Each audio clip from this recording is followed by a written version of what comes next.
Sean, this is a bit more like it, isn't it? Sun's out, everything's good. Injury-wise, though, let's start there without wanting to bring it straight back down straight away. Bumps and bruises from Sunday. The key one that the fans want to know about is Kieran Dixon, who looked like he scored the match-winning try with a broken arm. That's been confirmed since, so what do we know? Yeah, he played the last 15 minutes with a broken arm and obviously got through his work. He was trying to come off at one point, but I just said to him, there's no subs, mate.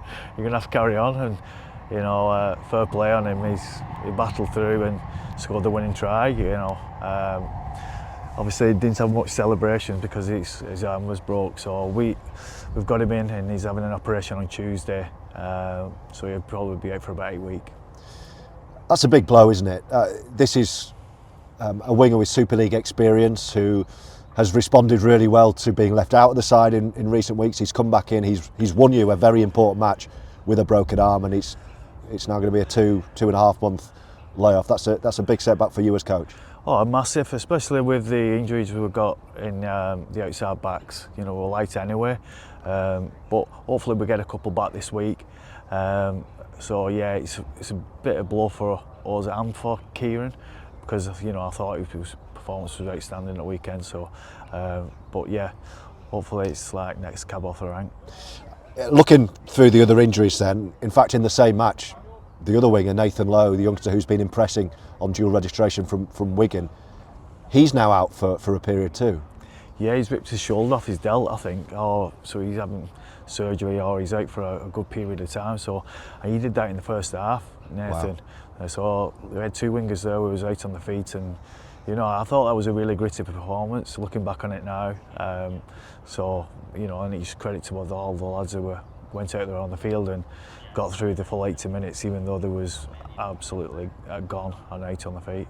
Working through some other names in the list, George Hurst, a Wigan player now, but back with us, who's been out injured recently. He's back in the mix, isn't he? He's shown good signs. Yeah. He's come through. He's been training hard with Wigan, played in reserves. So George is back in contention for this week. Yeah. Ian Thornley. Yeah, he's training tonight, so he's back in contention. So looking to get Ian back, with obviously having injuries in the outside backs. And then in the halves at Sheffield, you use Matty Wilder, your ever dependable general in the middle. I know you don't like using him there, but he comes in and he never lets you down. That was because Riley Dean and Danny Craven were absent. Riley, I guess, will be back because his was head injury protocol. So is he going to be back involved this weekend, we hope? Yeah, Riley's training tonight. He's passed all his protocol every day.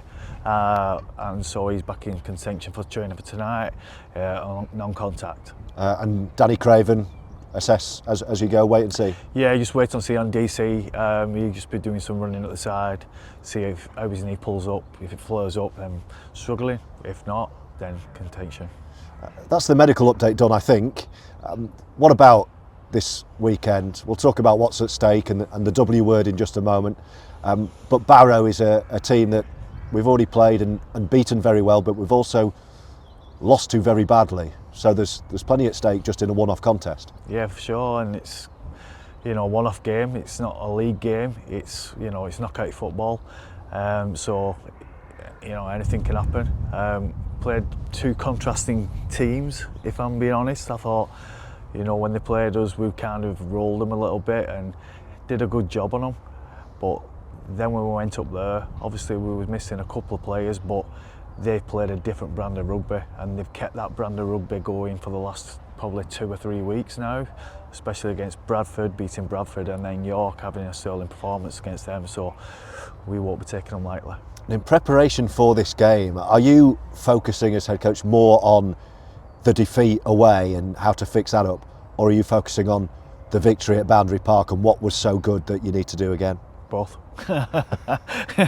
So yeah, showing the lads where they changed the style of footy, how they're playing now, and how the caught us napping a little bit. So all our concentration was a little bit off. And then on the flip side, this is what you can do when you get it right. And you know, so hopefully, yeah, a bit of both, and it might be a bit of both at weekend. We don't know. It's, you know, we don't know what knockout foot is like, so looking forward to it. So this is how you beat them, this is how you lose to them, in a nutshell.